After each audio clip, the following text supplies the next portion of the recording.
chorar.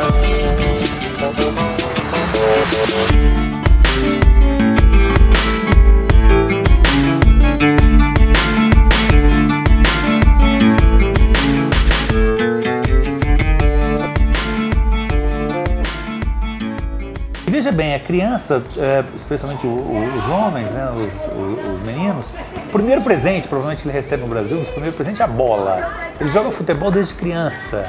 Ele assiste os jogos na televisão, ele assiste os jogos na mídia em geral, ele vai aos campos de futebol, o pai dele.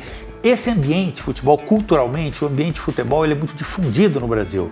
Então é uma cultura muito arraigada na sociedade, nas crianças e nos jovens. Então é muito natural, é uma consequência muito natural de que ele vai realmente querer desenvolver aquilo que desde criança ele está envolvido naquilo. E isso tem essa dimensão, passa para ele essa imagem, né? Passa para ele essa imagem de caramba, eu posso fazer o que eu gosto, porque é muito divertido jogar futebol. O jogo é muito divertido, a atividade lúdica é muito divertida, né? Aspectos de socialização, aspectos de amizade, aspectos de relacionamento entre uns com os outros. Isso é muito forte, isso. Então, caramba, se eu posso ficar aqui dentro fazendo o que eu gosto, ludicamente, e isso pode se transformar até mesmo um meio de viver, por que não?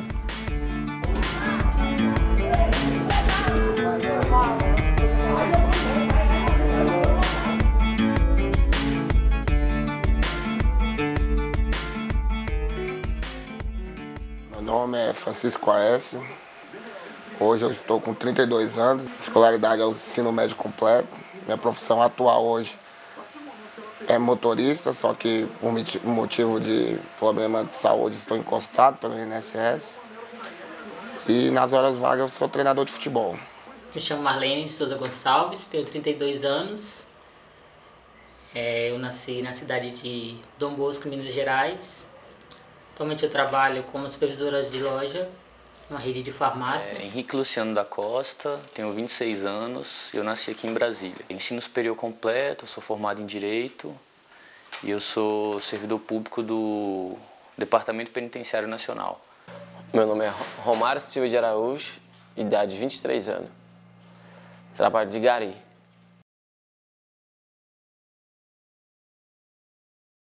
Quando você tem esse sonho, você tem que assimilar o seu tempo. Então, no meu tempo era assim, colégio de manhã, treino à tarde.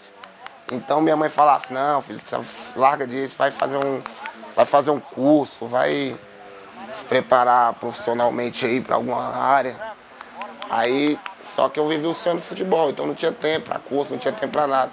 Então, até eu arrumar um emprego que pudesse estabilizar financeiramente, tive que batalhar muito. Desde os meus 4 anos, né? Que eu sempre tive um sonho de ser um jogador de futebol. Aí desde pequenininho eu sempre corri atrás, joguei campeonato na escola, aqui mesmo de mão nas quadras. Fui campeão várias vezes, né? Desde pequeno. Porque eu queria ver eles uma alegria muito de futebol. Eu sou muito fanático de futebol. Aí era o meu sonho, desde pequenininho, sem falar que ia ser um jogador de futebol, sem falar para meus pais que ia ser. Foi mais uma questão de paixão mesmo, né? O futebol era uma paixão muito grande. Qualquer pai faz o que puder e o que não pode para tentar realizar esse sonho dele. O sonho de poder ajudar a minha família, ter uma vida melhor. Ali era tudo, era o futebol que parece que na época dava mais dinheiro. Então, o sonho era mesmo de ajudar a família mesmo. Maria vem de famílias muito carentes. É o sonho da família ter um jogador famoso para poder realizar o seu sonho, né? Que não vai ser realizado por meio do trabalho comum, que todo cidadão faz, etc. É a via mais rápida. Então eu fico investindo muito nos filhos, na expectativa que eles façam aquilo que os pais não puderam dar, né? Então isso continua. Até na classe média a gente percebe muito isso acontecendo, mas fundamentalmente nas classes mais pobres. Então, em função disso, continua o sonho e esse investimento nos filhos, às vezes até mesmo sem poder, para que surjam ali os atletas que resolvam os problemas das famílias. O que a gente sabe que 99% das vezes ou mais, isso não vai acontecer. O futebol existe há mais de 100 anos no Brasil. Quando ele começou era um esporte de elite e por ser um esporte relativamente barato, ele tem uma maior possibilidade de desenvolvimento. Você não precisa de muitos recursos, um campo de futebol, né, mais ou menos plano, é possível você participar. Você vê que uma população como a do Brasil, uma população relativamente mais carente, ela tem dificuldade em esportes mais caros. O futebol, além de ser o esporte mais difundido no mundo, ele tem essa possibilidade no Brasil, né, pelos recursos. É muito fácil praticar futebol, né? É muito fácil praticar futebol. Basta uma bola, basta um grupo de amigos, está pronto o espaço.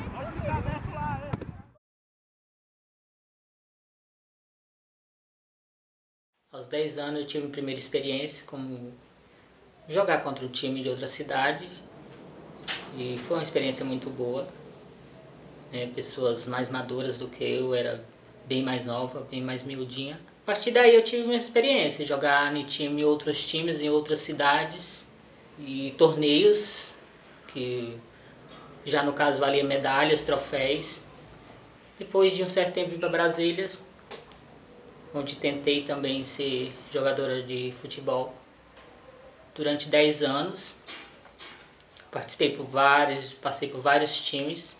Eu comecei muito jovem, desde os 11 anos, eu acho que eu já jogava em escolinha, né? Primeiro eu joguei futsal na escola, aí depois eu fui jogar na escolinha do Zico, aqui em Taguatinga, era uma escolinha de society. Aí depois eu fui jogar na escolinha do Jaguar, que já era escolinha de campão, joguei lá durante uns 2 anos. E fiquei rodando, joguei em vários lugares até os 20 anos de idade, mais ou menos. Eu fui para Portugal dia 18 de fevereiro de 2009, que foi quando eu completei 18 anos. Eu completei 18 anos no dia 10 de fevereiro e no dia 18 eu viajei para Portugal. Desde pequenininho nós ganhávamos tudo aqui, nós tínhamos um time, aí toda vez que nós ia jogar, o povo já ficava com medo. Vixe, é o time do Romário ali. Aí desde pequeno nós ganhávamos tudo, sub-18, sub-17, sub-19. Onde nós ia jogar, nós levava tudo. Nosso time maior da cidade aqui era o Celândia. Eu joguei lá por 3 anos, disputei vários, tive muitas conquistas lá. Graças a Deus foi uma carreira vitoriosa lá. Quando eu ia passar para os juniores, foi quando eu tive a minha primeira lesão. Dos juniores eu já ia para o profissional. Só que dali, da lesão, fisioterapia, falta de dinheiro, porque querendo ou não, na época, para você precisava de dinheiro. Minha família carente, eu precisava de dinheiro, eu não tinha um pai para... O meu pai mal sustentava a casa, então foi a hora que eu comecei a trabalhar e não dava para assimilar os treinos com o trabalho. Então... Assim, eu considerava aquela a melhor oportunidade da minha vida, né? Porque é o caminho que todo mundo sonha, né? Você fazer um bom trabalho no Brasil, depois ir jogar na Europa. No começo é difícil, né? Porque ele passa mais tempo no futebol do que em casa, mas aí eu fui me adaptando, indo também para os treinos, acompanhando. A gente acaba acostumando. Ele tinha futuro, né? Mas só que não tinha ninguém para ajudar, para patrocinar ele, para poder levar para o time grande, né? Porque aqui nós nunca temos alguém para ajudar. Porque ele é bom de bola, se tivesse alguém para investir, talvez ele poderia ter sido profissional hoje.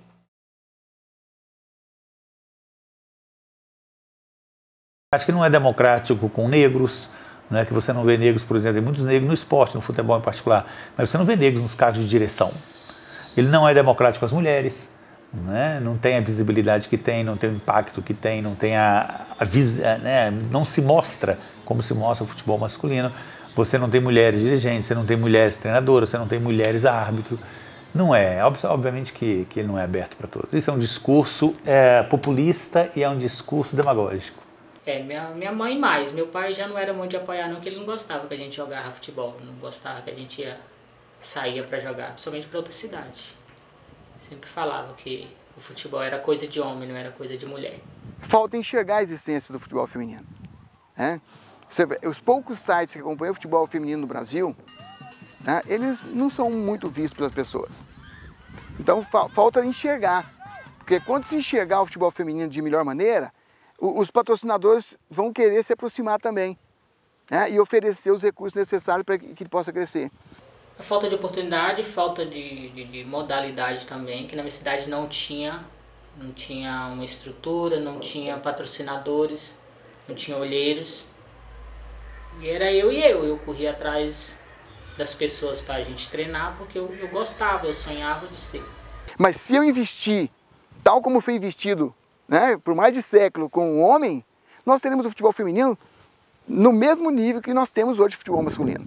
Mas nós temos que investir, temos que trabalhar. Isso não vai acontecer de um momento para o outro.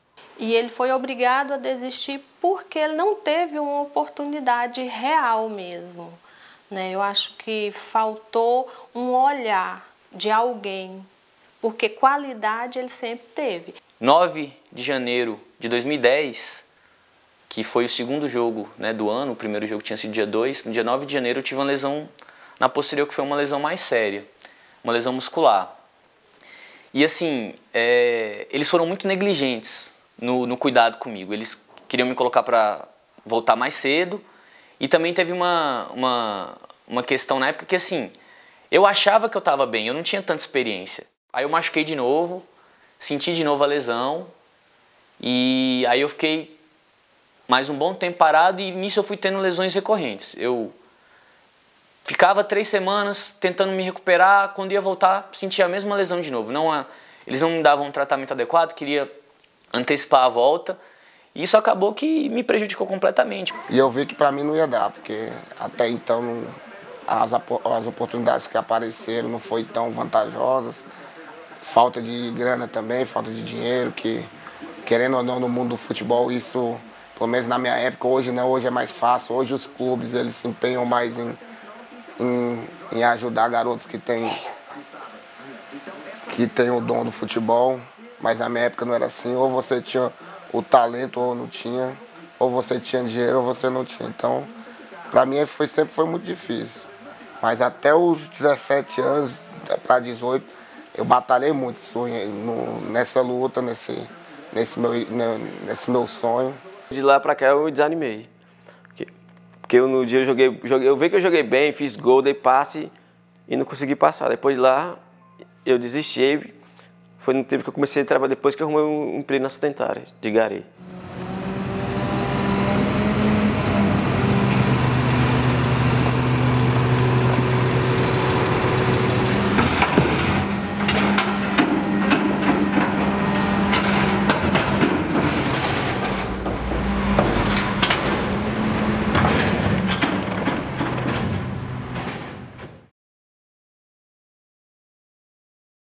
Só que ele parou por uma boa causa. Ele falou: pai, eu tenho 20 anos, daqui 5 anos meus amigos vão estar formados, vão estar todo mundo aí bem empregado e eu vou estar, ou eu vou estar bem de vida, que eu acho muito difícil no futebol, ou eu vou estar aí andando de time em time, ganhando salário mínimo. Isso eu não quero para mim. Lá é vontade, pode ir lá e treinar. A gente faz uma avaliação, vê se realmente tenho a vocação para aquilo, aí a gente vai treinando. Aí tem alguns que chegam meio cru, aí a gente vai ensinando, tem que estar na escola. Todo bimestre a gente cobra os boletins deles.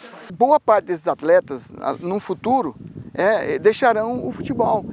E se não tiverem estudo, eles terão muita dificuldade de se adaptar à realidade, à nova realidade que eles vão encontrar no mercado. Então, esse ponto também é importante. Quando eu fortaleço a educação dos atletas, né, a educação particularmente no que se refere à acadêmica, eu também estou contribuindo para a vida futura desse atleta. Eu deixei o futebol em primeiro lugar. Né, eu poderia... Porque eu sonhava com aquilo. E mesmo depois dos 22 anos que eu já tinha desistido de ser profissional, eu ainda deixei o futebol em primeiro lugar. Mas se eu tivesse pensado um pouquinho, com certeza eu já estava em outra profissão. Aí como meus pais não tinham benefício para dar dinheiro a passar para poder treinar, aí eu preferi desistir.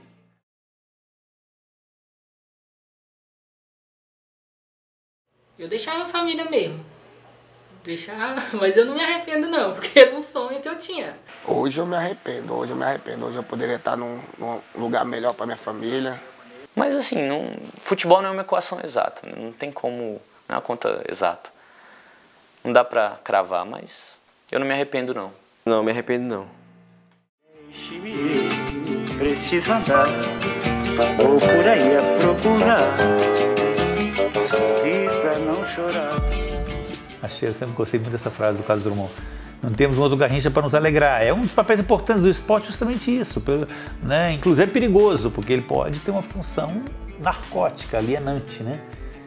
Porque ele não resolve os problemas. Achar que o esporte, o futebol, ele é uma panaceia para a solução dos problemas sociais, isso é ilusão. Perigosa ilusão.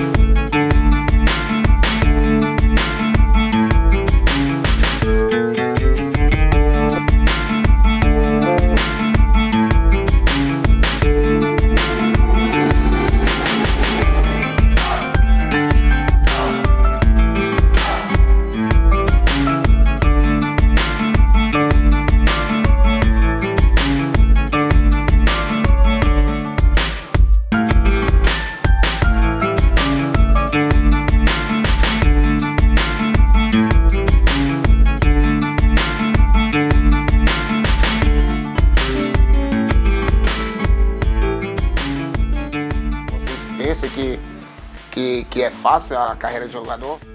Até chegar na vida profissional, nós temos aí 1 ou 2 atletas que vão prosseguir. Você só vê os grandes salários, você só vê os atletas vivendo aqueles carrões maravilhosos, aquelas casas maravilhosas, aquelas festas maravilhosas, numa vida de glamour, né? Uma vida nesse sentido de muita atração. Mas você não vê a realidade concreta, a realidade real, você não vê, os jornais não falam desses dados. Isso em todos os lugares que aconteceu de eu deixar ele, eu voltava para casa arrebentado. A viagem de volta era terrível. Eu senti em determinados momentos como se eu estivesse abandonando o meu filho. O futebol ele é sonho de muitos, mas é a realidade de poucos.